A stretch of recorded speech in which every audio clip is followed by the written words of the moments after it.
Imagine looking up and seeing the sky go dark, not because of clouds, but because of birds. That would honestly scare me a little bit because like, what the hell was going on, bro?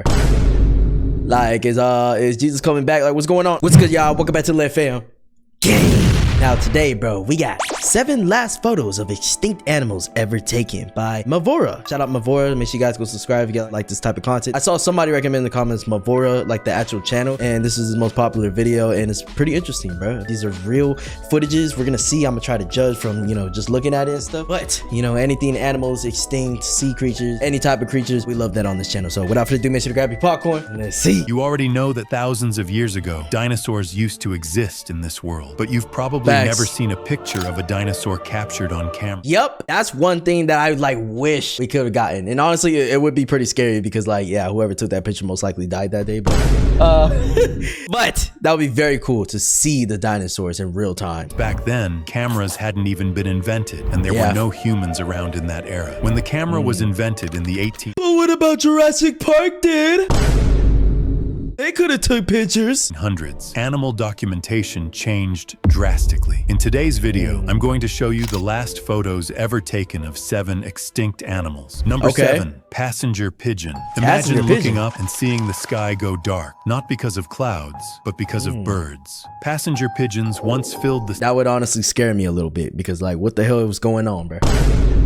Like, is Jesus coming back? Like, what's going on? Skies of North America in huge numbers. A single flock could take hours to pass. There were billions of them, but this flood of wings didn't last. European settlers cut down the forests where the pigeons lived, so survival became harder. Therefore, when people learned these birds were an easy, endless source of meat, hunting became ruthless. Ooh, that's true, bruh. If you think about it, that's pretty much unlimited foods. When they travel in those big-ass flocks like that, bruh, just hit them all down and you got unlimited meat, unlimited food. Which, you know, I get that, and obviously, you know, we're vicious for that. Gonna make this bird go extinct and everything, but I kind of get it, you know what I'm saying? But yeah, that sucks. Passenger pigeons became food for breakfast, lunch, and dinner. Their numbers dropped fast. What once seemed endless was gone in just a few decades. By 1914, only one was left, a female named Martha. She lived at the Cincinnati Zoo. When Martha died, so did her kind. Passenger pigeons were more than birds. They were like a living flood that shaped nature itself. But careless human actions erased them forever. Yeah, bro, like, I don't know. Like I said, I get the perspective of the humans just because of the fact that it's food at the end of the day. But if they were just being, you know, greedy and stuff, which humans tend to be, so you can't even cancel that out. Yeah, it's messed up how they literally took out a whole species of birds and stuff, you know, just for their own benefit. So Caribbean monk seal. The Caribbean monk seal was the only seal native to the Gulf of Mexico. Long ago, it was common across the region. Seals gathered in groups of about 30, but sometimes over 100 crowded together. They ate fish. Bro, imagine 100 seals just randomly, like you just walk over the edge of a mountain or something, you just see that in a lake. It's like, oh, hey. And then they all start hopping over you. Crustaceans. On land, they moved slowly but didn't fear people, often approaching out of curiosity. This is literally me when I'm trying to get out of bed in the mornings. On land, they moved slowly but didn't fear people, often approaching out of curiosity. That curiosity became their weakness. Hunters found them easy targets. Overhunting their prey made food scarce, therefore weakening the seals further. People wanted their blubber. Man, that's messed up, bruh. For oil or meat. Damn, they're so like kind though. Like I wouldn't even want to take this thing out. Further, people wanted their blubber because it could be turned into oil, but they also hunted them for meat. Therefore, by the 1850s, the Caribbean monk seal had already become rare. In 1886, a survey found many seals near small islands, but scientists killed 42 just to send specimens to museums. Today, only 2 of those specimens remain, both in the UK. Only 2? One of the last photos shows 4 monk seals at the New York Aquarium. In 1952, a final confirmed sighting happened off Colombia's coast. Since then, no one has ever seen a Caribbean monk seal again. Dang, bro, imagine how it would feel. I mean, as a species, as an animal, you probably don't really know, but you could feel it though, because especially if they be in packs and stuff, just imagine being like the only one left, or like the last 2 or the last 3 or something. You could probably feel that, because it's like, damn, like I got no family, I got nothing. You know, most likely all their families are gone. It's not very likely that the last 3, 4 were related in some way. If they were, then even that's nice, but you know, the probability of that is pretty low. So it's like they basically have no one. It's like, damn, what am I even doing here? Number 5, golden golden toad. First, don't mistake golden toads for frogs. They're both amphibians, but very different creatures. These small, bright orange So this guy has frogs. Hold They're on. both amphibians. This guy has better posture. Yep. But very different creatures. These small, bright orange toads lived in just one tiny patch of rainforest high in Costa Rica's mountains. For years, they thrived. Every mating season, hundreds gathered in one place, a vibrant explosion of color on the forest floor. But that crowd didn't last. In 1987, scientists found many golden toads, healthy and active. Just 1 year later, only about 10 or 11 were left. Therefore, by 1989, all were gone except for a single lonely male. After that, despite years of searching, not a single golden toad was ever seen again. Wow. In 2004, they were officially declared extinct. So what happened? Two Yeah, forces what did hit happen, them at like, once. A severe drought struck their rainforest home, but something worse followed. Okay. Chytrid fungus. This deadly disease thickened their skin, blocking their ability to breathe. Since amphibians rely on their skin to absorb oxygen, it was a silent killer. Even today, chytrid fungus still threatens amphibians around the world. Wow. The picture you're seeing shows one of the final healthy gatherings. That's crazy. So these ones, the golden toads, it was mainly an environmental issue plus pretty much an outbreak in the fungus that happens. Wow, that's crazy, bro. It's kind of like, you know, if us eating a lot of foods that we're allergic to and it kind of makes us swollen and make our airways be constricted. I guess you could say that that's like the same feeling that they would have when they have this fungus, because as he mentioned, their airways, the way they receive oxygen is through their skin. So if they're not able to do that, they're literally not able to breathe, which means they will die. So it's that plus, you know, the whole drought thing that was affecting their living environment. So yeah, it was just kind of bad luck for them, bro. Golden toads, a snapshot of life just before it disappeared forever. Number 4, Carolina parakeet. This was one of the most striking birds ever to live in North America. Bro, look like those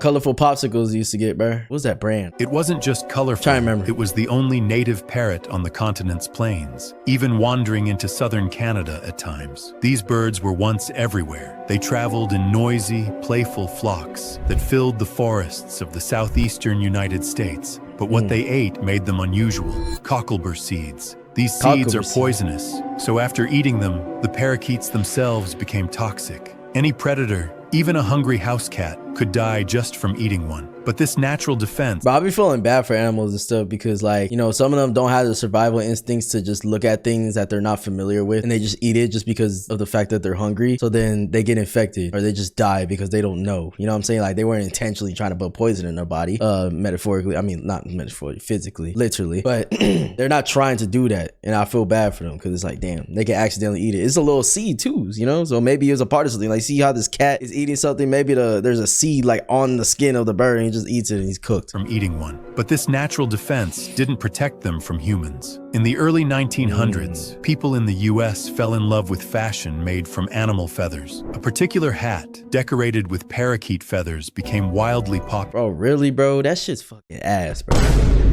We kill these birds for this?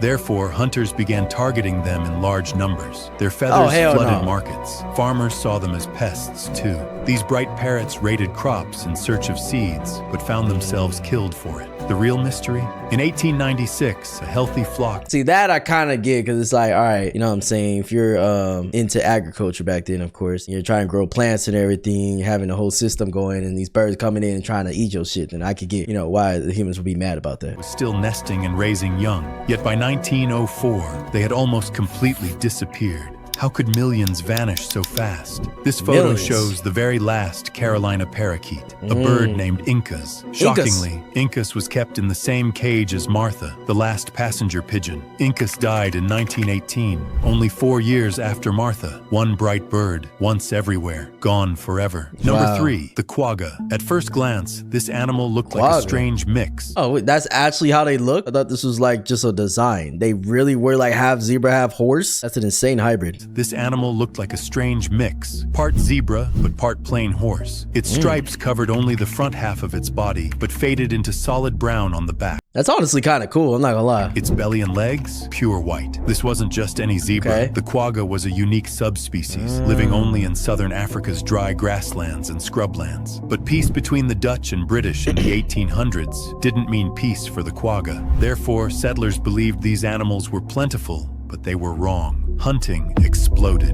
By 1878, Damn. just one quagga Bro, I wouldn't even want to kill these things, bro. They look so cool. remained in captivity, a lonely female at the Amsterdam Zoo. When she died, Wait, an what did he say quagga right here? remained in captivity, a lonely female captivity. at the Amsterdam Zoo. When she died in 1883, no one panicked. The zoo simply requested another quagga be captured. But the truth was far darker. The last wild quagga had disappeared 5 years earlier.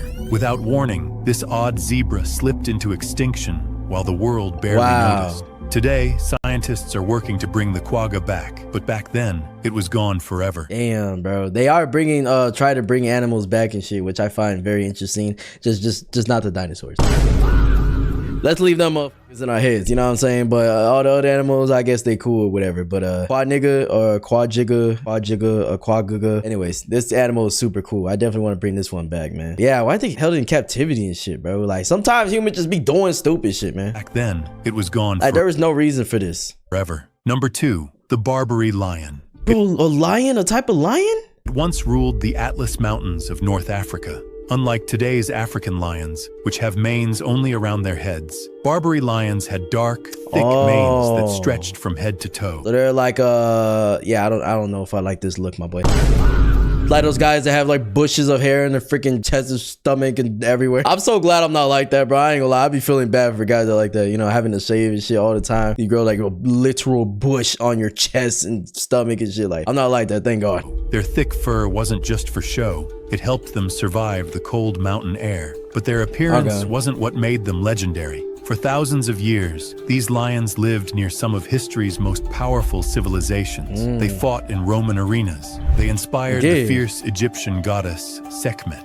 Therefore, it's no surprise that humans feared them deeply. Killing a Barbary lion wasn't just hunting. It was a symbol of strength and bravery. I mean, killing any grown, you know what I'm saying, lion is a feat of its own. You know what I'm saying? You could just do that on your own. I mean, even with tools and shit, because these motherfuckers are furious. That's why the inner me is a lion.